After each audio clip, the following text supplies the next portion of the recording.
आणि मुंबईमध्ये पावसानं चांगलाच जोर धरलेला असून मुंबईच्या बहुतांश भागामध्ये पाऊस होतोय। सायन परिसरामध्ये देखील पावसाची संततधार कायम आहे। दरम्यान बेस्ट बंद असल्यामुळे मोठी वाहतूक कोंडी झालेली आहे। याचा आढावा घेतलाय आमच्या प्रतिनिधींनी, पाहूयात।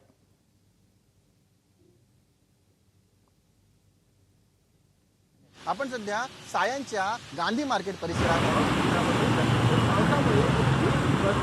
बंद झालेली आहे।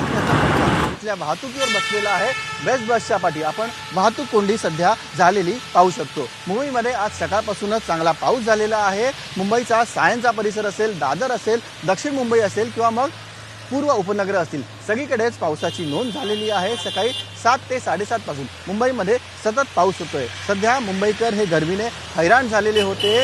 उन्हाचा तडाखा अक्षरशः वाढत होता आणि त्यामुळे पाऊस सुरू झाल्यामुळे आता उन्हापासून, गरमीपासून मुंबईकरांना काही प्रमाणात का होईना दिलासा मिळेल। आपण सध्या सायन भागातली ही दृश्य बघतोय। पावसामुळे ही बस बंद पडल्याची माहिती आहे आणि त्यामुळे वाहतूक कोंडी सध्या इथे झालेली आहे।